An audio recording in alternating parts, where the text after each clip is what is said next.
Hey everybody, this is Anthony with A.W.O Comics coming to you again with Willie Moe, and we're doing our next top 10 video, and this week we're going to talk about our top 10 favorite mutants, and we'll be back with that right after this.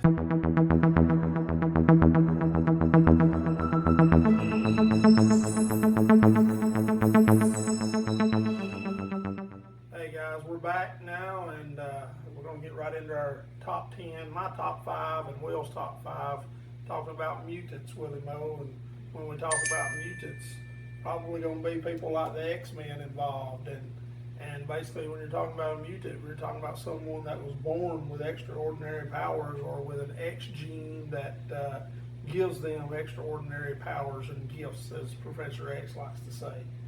What's your thoughts on that? Well, X-Men are a pretty particular group in Marvel, and people like Wolverine, Cyclops, and people like them a lot. Well, some interesting information that I did find out today when I was doing some research on mutants is that when Stan Lee invented the X-Men, I think it was in 1963, it was right in the height of the Civil Rights Movement. And I think what he was wanting to show people was that there is a way that people of different races can exist, even though it's not always a roller coaster. It's not always smooth sailing getting there. It's more kind of like a roller coaster ride. And I also heard that he patterned Professor X after Martin Luther King Jr., who more had a belief of unity and peaceful unity. And he patterned someone like Magneto after Malcolm X, who believed that there was necessary violence when it came to creating unity between two races. In his situation, blacks and whites. And in the mutant situation, it would be between mutants and Homo sapiens. But enough about all of that. Let's get started with our top 10 list, and you can go first this week because I think I went first last week. Who's your number 5? My number 5 is Jean Grey. And Jean Grey is a very powerful X-man, or X-woman, if you want to say it like that. And she has a lot of potential, a lot of power hidden inside her, and I think that's revealed in Dark Phoenix, X-Men Dark Phoenix movie. And I feel like she's a good number 5 because she's not my all-time favorite, but she's a pretty good one to put in there. Well, you know, Jean Grey started out in her first appearance in X-Men #1, and she started out as Marvel Girl. And basically her powers were telekinetic. She could move stuff with her mind, but she could also had similar powers, I believe, to Professor X, where she could also read minds. You know, like what you said, she developed into Phoenix in X-Men 101 and was born again as a more powerful being. And her character has just developed after that. She's had multiple deaths in Marvel Comics. She's almost impossible to kill. There's been clones of Jean Grey down through the years. She was cloned. Her and Scott Summers, Cyclops, were married. And they actually had a child of their own who became a pretty powerful mutant herself. So there's a lot of history with Jean Grey, so that's a pretty good pick, I would think. What's your number 5? My number 5 is actually a pretty powerful mutant, Franklin Richards. And Franklin Richards first appeared in Fantastic Four #6, and he is the son of Sue Storm, or Sue Richards, and Reed Richards. And he has the ability to just, he's one of the most powerful mutants there is. He has the ability to warp through time, and he can just, he has incredible abilities, and he grows up to be a powerful mutant and marries another mutant, and they have another mutant as well. But Franklin Richards was so powerful that he was actually kidnapped by Dr. Doom to be used for Dr. Doom, and of course they got him back, but he's been through a lot of trial and trauma through his life just because he's the son of two superheroes that are in the Fantastic Four. So it's just kind of been, he's a very powerful mutant, but at times you wonder how stable his mind is because of all the things that he's been through. But for the most part, he is a good person on the mutant scene. Alright, well, my number 4 is Cyclops. And Cyclops is a very interesting character because, you know, in the X-Men shows and movies, he has uncontrollable heat vision. He couldn't control it. He had to wear certain glasses. He still wears them. But his heat vision pretty much melts everything. It's like Superman's, but a little bit more powerful in my opinion. And covers more wide range than Superman's heat vision does. But I think he's a pretty cool character. He's teamed up with Wolverine in a few issues. You know the famous comic book cover with him and Wolverine on the cover of it. And I feel like he's a pretty good number 4 for an X-Men. Well, Scott Summers, who is Cyclops, has been an X-Men from the beginning. In number 1 issue, I think he's also his first appearance. And you're right, he had powers at an early age. His eyes shot out almost like lasers. I don't even know if it would be called heat vision. It's almost like lasers, but I'm sure it was. Didn't feel pretty good if it hits you. But he learned to control it with glasses. But he's been a very roller coaster top storyline for him and the X-Men as well. When he married Jean Grey, his longtime sweetheart, and you know, he's had problems with Wolverine through the years because they both loved her. And Scott Summers at one time was actually imprisoned and did time in prison for something that happened with the mutants. I haven't read a lot of the news storyline, but I saw this on YouTube where he was in prison because of something that happened where he wound up committing some crimes in the war between the mutants and the Avengers.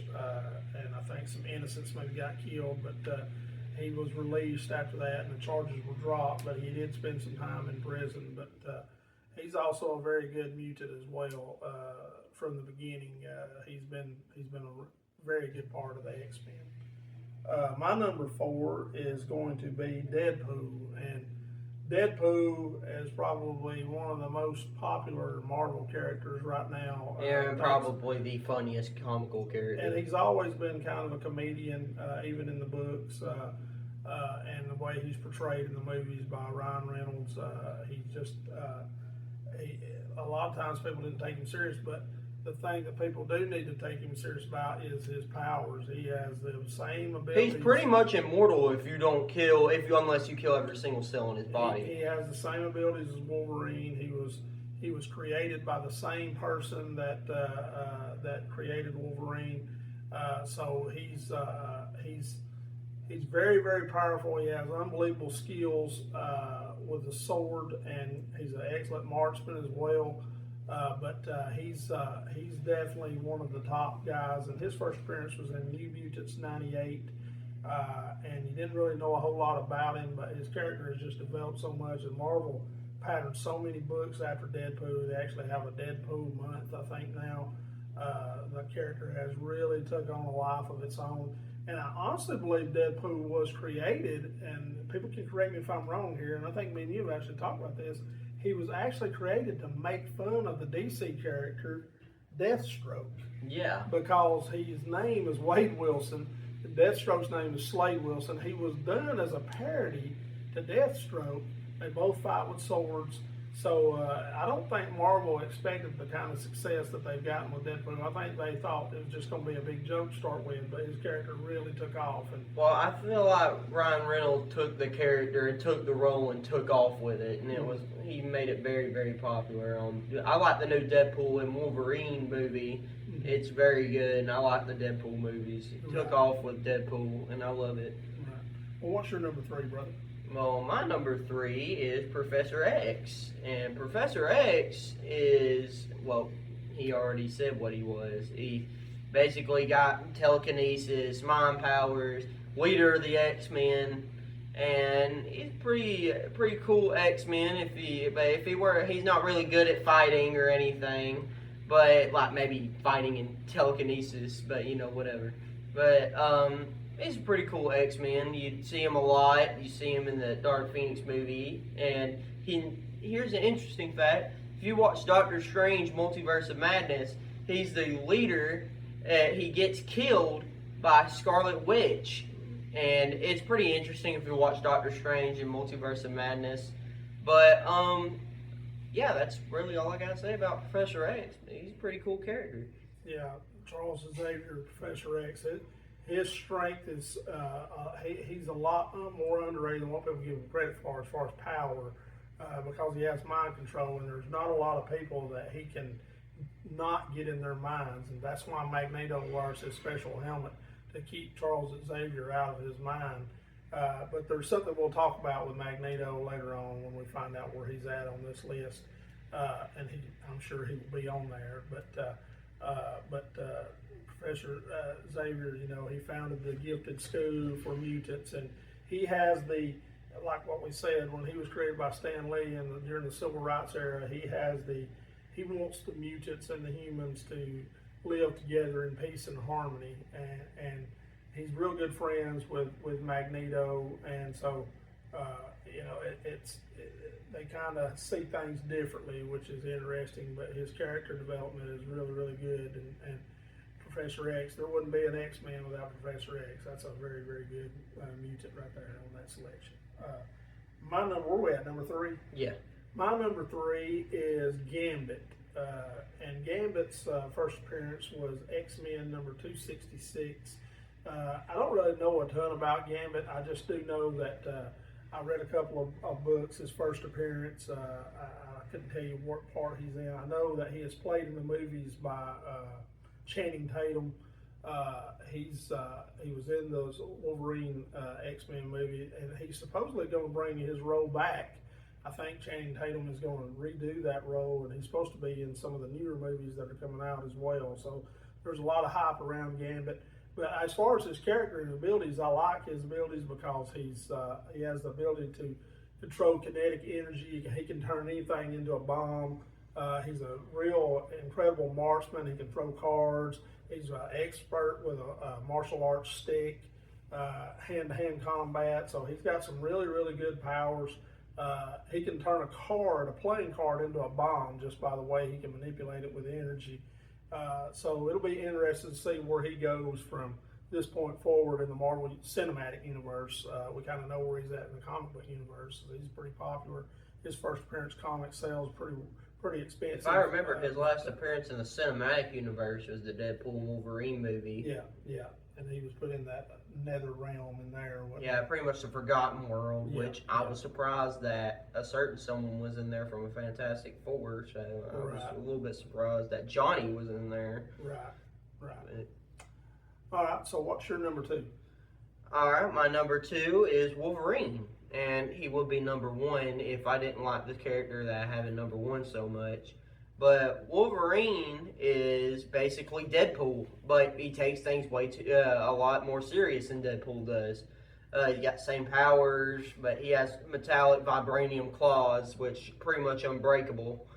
And if you've seen this funny comic, I've always wanted to talk about this. If you've seen the funny comic where Wolverine and Peter Parker, Spider-Man, switch bodies for a day, it's probably the funniest comic you can read because Peter doesn't know what he's doing in Wolverine's body, and Wolverine don't know what he's doing in Peter's body, and he had to go over to Wolverine, which is in his body, and tell him he had to go to his school so he wouldn't get expelled, and he had to go to school and didn't know how to act. It was a pretty funny comic. Yeah, that one was. I did read that.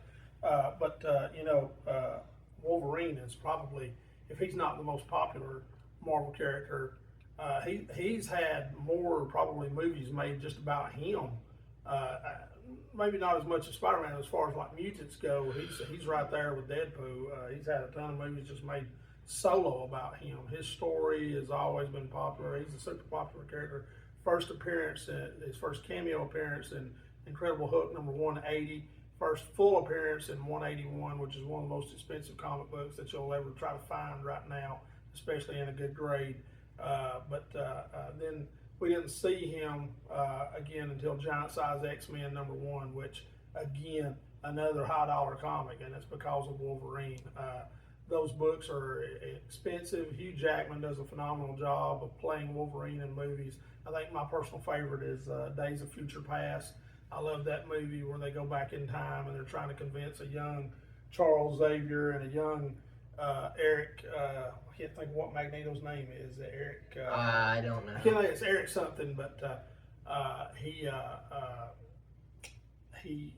is Wolverine's trying to convince those two guys to get along. They're at odds at that. Sorry about that, folks. We had a little one wake up from his nap, and he has decided he wants to join us. But what we were talking about with Wolverine is he's one of the most popular characters in the Marvel Universe, and an excellent choice, Will, for your number two.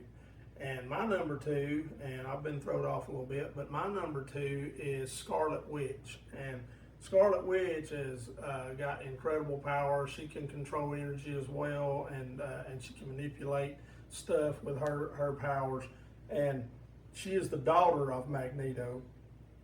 But I think that has been debunked now, that she's actually not the daughter, that they found out she was created in a lab and left for dead, her and her brother, which is Quicksilver. But I don't know for sure about that. I've just heard different stories on that. But for years, she was the daughter of Magneto, and she's been portrayed very well, Wanda Maximoff in the movies, and her comic appearances are real solid as well. Her first appearance is in X-Men #4, where she was part of the evil mutants that Magneto gathered up together to fight the X-Men. And it was her and her brother Quicksilver were both their first appearances in X-Men #4. So she's been a long time part of the Marvel Universe, and she later married Vision, and they are current husband and wife. But and there's some new projects coming out, I think, with the Cinematic Universe with Vision and Wanda. So it'll be interesting to see where that character goes. All right, Will. So what's your number one? Well, since you wanted to know where he was at the list, and earlier is your question, my number one is Magneto. Magneto, he doesn't see eye to eye with Professor X about living in harmony with humans. He can control metal, and anything that's metal, he can control it when he has his helmet on. And he can also, he also did not want humans to exist on Earth. He wanted to exterminate every human on Earth, and he thought the humans would judge him, and he always wanted to get rid of humans, which, if you haven't read Ultimatum, which I talked about in our first ever Top 10 video, you should read Ultimatum, because that's finally when he decides that humankind needs to be wiped out off of Earth, and he basically begins to plan to do it. But that's a comic you should read. Well, I found out a lot of stuff about Magneto today because I watched some stuff on him on YouTube. And there are a lot of great YouTube videos on some of the origins of some of these characters. But, we see the Magneto in X-Men First Class, and his name is actually, we were trying to figure that out, is Eric Magnus Sure. But that turns out to be an alias, an assumed identity. His real name was found out to be Max Eisenhart. But Professor X knew him as Eric Magnus, and when it shows him as a child in X-Men First Class, he is actually living in Germany, and he's Jewish, him and his family, and it shows him being taken from his mother, and then he reveals his powers as he bends a bunch of stuff because he didn't want to leave his mom, and he bends a bunch of bars and stuff, and then they take him and start doing experiments with him, and they're trying to use him as a weapon against the Americans, but he actually escaped Nazi Germany after that, and this was just according to X-Men First Class. Now, if you look at his stuff on in the comic world, the first time that he mentions that he is was part of Auschwitz and the concentration camps in Germany is X-Men #150, when he accidentally kills a girl due to his rage. And she was a mutant, and she was real young, and he mentions it to Storm.